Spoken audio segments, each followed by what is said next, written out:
Hey, listen to Wrestling Roundup on FreeFM, ArrowFM, and MP. As always, I'm Grady, and live on Skype we got Josh. Hey.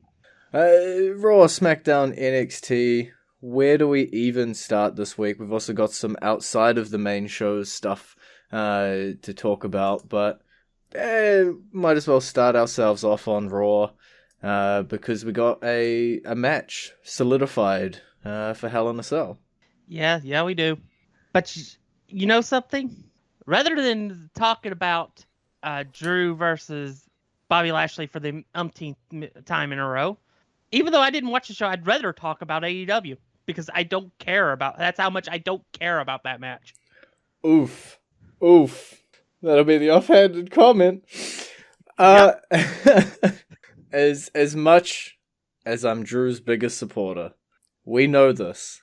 It's been well discussed throughout his championship reign, before that, his NXT reign, his first time with the WWE, although not on this show. Come on. We don't need to see it again. And in fact, I'm going to go to the old databases. I'm going to see just how often these two have fought recently, because I think it's too many. We got a 1, a 2, a 3, a 4. That's too many. This has now been spanning multiple months. Yeah, and we were actually very interested in the inclusion of Kofi Kingston because we thought they were going somewhere different, and then they just plop us right back into the match we've had at WrestleMania and Backlash to WrestleMania, and it's like, well, what was even the point of including Kofi? Yeah, it's a tough one, right? Because Drew had the title, obviously lost it to Bobby at WrestleMania, and then I got to back you up there. He didn't. Drew didn't lose Sorry. it to. Drew lost it to Failed The Miz to get when he it was back. cashing in because Bobby Lashley attacked him. Sorry. Failed to get it back from Bobby at WrestleMania 37. And then we had a very similar storyline to what's playing out right now, where Braun shows up, decides that it should be a triple threat and he should get the shot and not Drew. Triple threat at the pay-per-view. Kofi Kingston shows up, thinks it should be him getting the shot, not Drew McIntyre. Singles match with Drew McIntyre again. Okay. They have to put it in the cell. That's got to be a cell match because it's got to be a definitive. This is the end of this feud. Please. That's all we're asking. Yep. But yeah, if you really want to talk about AEW, we can jump over there. We can mention how Lio Rush showed up in the Battle Royal. Still working for New Japan, but doing a couple of dates here and there for AEW, it seems. We can talk about how Jungle Boy won the AEW World Championship title shot out of that same Battle Royal. Yeah, I liked Jungle Boy when I first started watching AEW. I thought he was interesting. So I'm interested in seeing maybe, just maybe, they might pull a Mick Foley type moment and give him like a couple week title reign, just to be a little quirky and out there. It's possible because Jungle Boy's over. Oh, he's over his poop. So I wouldn't really have a problem with them hot potatoing the title here between Omega and Jungle Boy to give them that moment that'll be a pop in the ratings, which is what they're all about. And then you could have him put the title back on Omega, and you can continue the storyline towards whatever the destination you want on that. Like, maybe, I don't know, Hangman Page, who we thought should have been the first champion. So it's... Did we just have a civil discussion about AEW? I even mentioned them by name. I did not call them the other company. I'm utterly shocked. I was just going to rattle off results that I liked that happened on the card. It was a conversation. It was a couple minutes, but it was a conversation. Yeah. Another right decision that they made, making Britt Baker the AEW Women's Champion. This feels very much like a Lashley and Drew McIntyre situation here, originally rolling it back. Because I'm a Hikaru Shida person. Love them to bits. Think that they're an amazing champion. But their time had come. And I agree that this was the right decision. Yeah. Britt's easily the biggest heel that they have in the women's division. So this easily is the right decision to go, and they can continue to raise their women's division, and have them now a monster heel to feed everybody to. We'll see how it plays out, because there's also the possibility of more female roster members showing up from the last batch of releases. That's a segue to talk about the next batch of releases. Look, we're all over the place today on the show. We're like not even 10 minutes in. We've talked about Raw, we've talked about a pay-per-view, we've talked about AEW, now we're going to talk about some releases, okay? We jump around. It's a roundup. Look, I'm sorry, Santana Garrett. I'm sorry, Lana, to a point. We got to talk about some of these big names that WWE just let go, like hours before we started recording this. Braun Strowman, we just talked about him being at WrestleMania Backlash in a triple threat match for the world title. Yeah, from what I understand, he really, he did not make himself as he had issues with the roster, from what I understand. These all seem to be nice ways of putting around that he was a bit of a word we can't say. Yeah. So I'm not that surprised that he's gone now. I mean, it is still shocking because he was a top star, but overall, I'm not sure what WWE is going to miss with him being gone. Also, fun fact: only one member of the White family is still employed by WWE. For now, of course, it's the most important member. For now, anything's possible. Yeah. So yeah, I really did not have any issues with their releases, other than maybe Aleister Black, because they held him off TV and held him off TV. Then they seemed like they were going to do something with him, and now 2 weeks later, he's gone. That's kind of mind-boggling to me, but I'm not going to miss him. I hope that he does really well in whatever company he goes work for. I'm almost certain Strowman goes to AEW. I'm almost certain of that. And they could use somebody of his stature, because let's face it, outside of Jungle Boy's buddy, Luchasaurus. Luchasaurus, they don't really have monsters. They don't have 7 feet guys. They don't have 400-pound guys that are in the 30 to 40-year-old rank, because I know if I don't say that, people are going to point out the Big Show and the lately introduced Mark Henry. Yeah, I was just about to. I guess for me, the set of releases, although they're not it's hard to discuss, right? To me, they're more shocking just because of their positions. As I said, Braun Strowman, less than a month ago, was in a world title match on a pay-per-view. Aleister Black, as you say, they were just repackaging him. He was showing up. Lana was still on TV week in, week out. Ruby Riott was still on TV here and there. Murphy, less so. He started to be phased out. But usually when we see these releases, it's a list of names that we sit here and we go, oh, okay. We haven't really seen them for a while. They weren't really doing anything with them. I guess this is, as bad as the term is, right? It was always referred to as the spring cleaning. When you got your releases that were just after WrestleMania. And with the last set, even there was a couple in there that we were raising eyebrows at, but this one's definitely raised a lot more eyebrows. I think Ruby Riott should go to Japan and wrestle for Stardom. I think that would really do her wonders. I don't think she should. If she stays in the States, she needs to wrestle for Shine or something like that. I think she needs to stay away from AEW for a little while. Okay. If I'm looking at it, I don't know. I struggle to predict where some people are going to go, because a lot of the times it's it would be a really cool fit if they go here, because we get this matchup and this matchup and this matchup. But there's also the case of money and stuff like that being thrown around. the obvious one, if you look at this, is Lana to AEW and heads back up with her husband. That one makes some sort of sense. Murphy, maybe he wants to stay in America. Maybe he wants to pop back to Australia for a little while.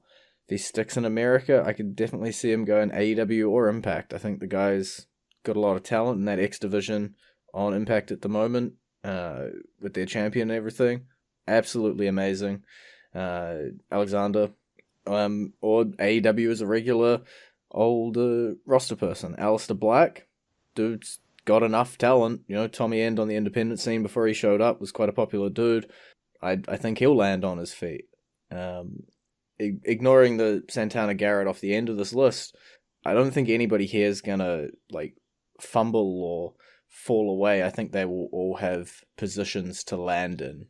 Yeah, that's why I threw out Braun Strowman immediately, because pretty much his stature, his presence, let's face it, Braun had a presence to him. It'll fit anywhere he wants to work. It doesn't matter if it's Impact, if it's AEW, if he wants to go to Japan and wrestle there, he will get work. That's guaranteed. Aleister Black, pretty much the same, except less likely because of having a choice of where to go, simply because he's not as seasoned. He's not as prominent. He didn't hold a world championship. Like it or not, Braun did. And then you have Ruby Riott, who never really did anything in WWE. So it would be a move to bring her in at certain companies, but you're not going to move the needle the way you would with a Braun, with an Aleister Black, because they didn't let her do anything in WWE, so she didn't get any mainstream appeal. And then you have Santana, which she's a terrific worker, and I think she's great, and it was great in the Indies and Shine and Shimmer, so I think she'll be fine. She can go back to that. Then you have Lana, who honestly she was fine. She was better at on a mouth with a microphone than anything else. I'd say let her go to AEW and be back with her husband. It makes a little bit of sense. Yeah. Or if she wants to stay out of the wrestling business, I'm pretty sure she does quite a bit of modeling on the side as well. I'm sure she makes enough money from that if she doesn't want to stick around now that both companies are going to be touring. It seems they're both returning to full crowds and to touring. So that wrestling business that we've been getting into, that's a little more cushy and having a home life, I guess, of being able to stay in the same place over and over and over, is starting to wind down. We are going to see the stresses of being back on the road 24/7 hitting soon. So as awesome as it is to have full crowds back, if it's safe to do so, I will precede that. Does mean that these talents are going to be shuffled around the country and eventually around the world. And so, not being with your partner is going to start becoming a stress and stuff. So I could definitely see her having a position in AEW if she wants it. And speaking of AEW, that's the segue I'm going to use. The winners of the main event of Double or Nothing was the Inner Circle. They managed to defeat the Pinnacle in the second Stadium Stampede match. And to celebrate that, I'm pretty sure we're going to be playing Judas by Chris Jericho's band, Fozzy.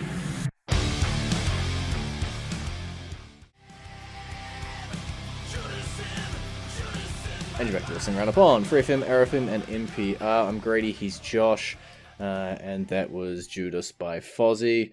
Now, we've barely talked about anything that happened on Raw and SmackDown. We've still got all of NXT to get through. There was just so much stuff that happened this week for us to round up. I'm gonna pick a first topic, but then I'm gonna open up the floor to anything you want to talk about, Josh, from those shows. But I'm going to jump over to NXT first up, because we know Grady loves his black and gold brand. And we were talking about who could possibly be the next challenger for Karrion Kross. They had their little triple threat match between Kyle O'Reilly, Johnny Gargano, and Pete Dunne. Ultimately, ending in a no contest as Adam Cole makes his presence known, beats the poop out of everybody, and sends them into a fatal 5-way match at In Your House. Yeah. It turned out the answer was everybody. This should be fine. Definitely should be fine for the match. I don't expect Karrion Kross to lose the title here.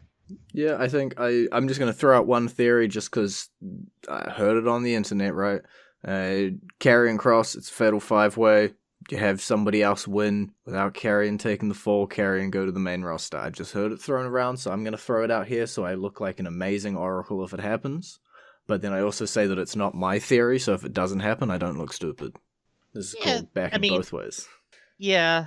And that's another reason I wasn't that concerned about the releases, was that it was just opening up spots for NXT people. I will say this. I think if anybody in that 4-man group that could come out of this as champion, it would probably end up being Kyle O'Reilly. Yeah, I see two outcomes. I guess three, right? The most obvious outcome, Karrion Kross retains. We're going to put that on the shelf. If we're going to say if Karrion Kross doesn't retain, what do I see as options coming out of this? And there's obviously the feel-good Kyle O'Reilly win of winning the title, and your other option, not saying I like it, not saying I want to see it, is Adam Cole winning and having Kyle chase him for a pay-per-view. And I know that their feud's done a bit. No. I think if there's any outcome that's not Kyle O'Reilly, I think it's Pete Dunne. Okay. We'll just keep disagreeing. You want to pick Johnny as well, just so we pick everybody? No, we know. We both are tired of Gargano with gold, so I don't see either of us picking him. So you know that we just doomed ourselves to a Johnny Gargano win, right? Yeah, why not? There's 5 people in the match, man. We picked 4. It's always going to be the 5th. This is just how it works. Yeah, I could definitely see a Pete Dunne title run. I don't think it's particularly needed at the moment, but we'll definitely talk more about this next week when it's our preview show for this. I just double-checked the dates with TakeOver In Your House being June 13th in America, 14th here in New Zealand. So we'll talk about that a lot more next week with that card slowly starting to fill out more and more and more, and we know where we're heading. I said I'd open up the floor to you. Anything Raw, SmackDown, NXT, what do you want to hit up? Let's talk about this growing storyline between Cameron Grimes and Ted DiBiase. It's an interesting one for sure. LA Knight's even been dragged into it now. Yeah, isn't that one of the most disappointing debuts that we've seen from NXT in a while? Look, you called him LA Knight. I can't take it serious. So he comes out, interrupts a takeover to introduce himself, and has done absolutely nothing since. He put Bronson over. Yeah, and now he put Jake Atlas over. Yeah, I'm honestly, I like Eli Drake, but I couldn't take him serious from the start, coming out as LA Knight. I don't know. I feel like even with this one where he's going up against Cameron Grimes, and Cameron Grimes is the comedy guy, I'm still tipping Cameron Grimes in this. Yeah, the stuff that Grimes has been doing with DiBiase has been really interesting. The trying to impress him, trying to be the new $1 million man, essentially. And Ted DiBiase just one-upping him in every situation possible. It's been really entertaining. And then just to see them interject into another superstar to allow somebody else to get a win. So yeah, I think that's fun. I'm not sure what the end game is for Cameron Grimes here. I just hope whatever it is, it does not involve the $1 million championship. That's all I hope. I got no clue where this is going. But yeah, it'll end somewhere. Not sure if that will be at Takeover in Your House or if they will continue on after that. There's a few options. We've only kind of just started scratching the surface of what Cameron Grimes can do coming off his Dexter Lumis feud. So we'll have to keep an eye on that one and see where it goes. Personally, in terms of topics, I'm going to jump over to SmackDown because there was a reunion to talk about, and that is that Jimmy Uso and Jey Uso, after almost, I think it's over a year apart, teamed back together and beat the Street Profits. Not really that big of a surprise. Although I do love that they've been playing off of this more and more, and that even our wonderful Universal Champion had a delicious little line delivered to Jimmy's to Jay saying, "Wasn't it? What has happened to you? Where have you?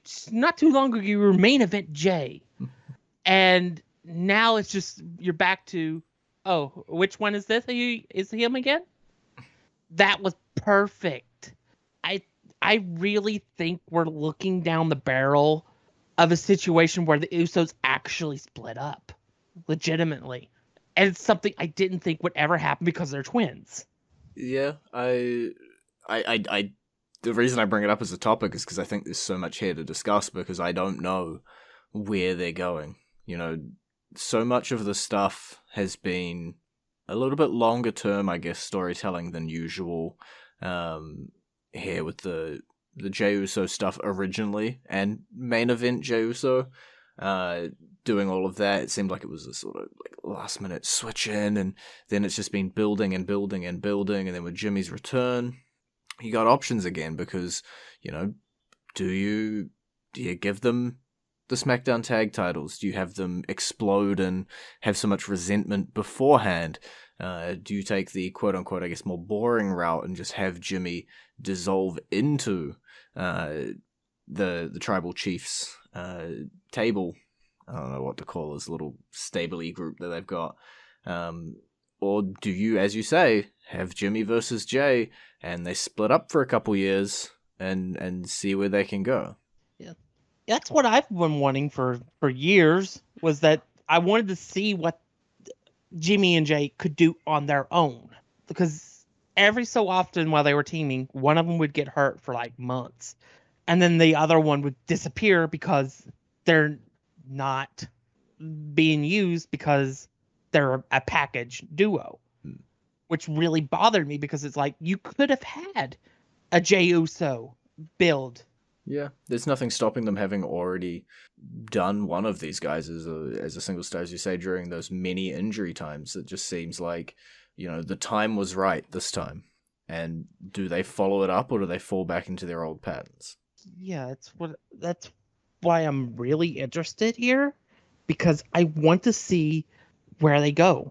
Even if they do have Jimmy fall in line, I would rather have it be because Jay beat him, not because Roman beat him. I would personally book Jimmy versus Jay with the condition that if Jay wins, Jimmy has to fall in line with the Samoan dynasty. But if Jimmy wins, he wins Jay's freedom. Yeah, I definitely see that. And just have it be that Jay, and put in like a condition to make sure that Jay doesn't just lay down.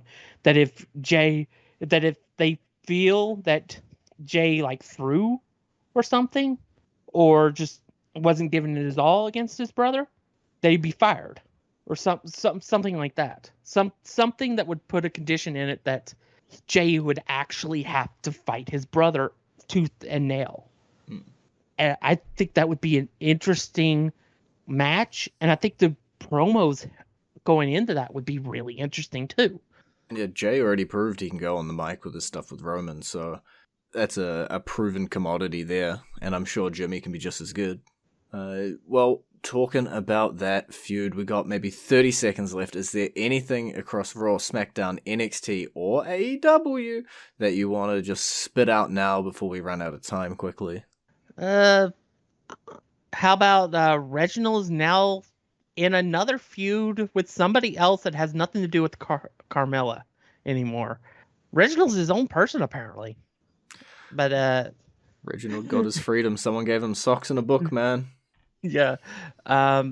He got a match against Shayna Baszler, who somehow he beat.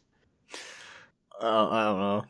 I'm so glad I asked this question at the end of the show, because now I don't have to discuss. Oh, look, we ran out of time to discuss Shayna Baszler losing to Reginald. Don't want to discuss it. Don't want to talk. Don't want to acknowledge it. But we have actually run out of time as well. It's been great talking to you. Baby. You can visit our Facebook page, facebook.com/wrestling RND Upper, our Twitter page, twitter.com/wrestling RND Upper, our YouTube page, youtube.com/wrestling RND Up, and we'll see you next week with a bit of a preview for NXT TakeOver in your house.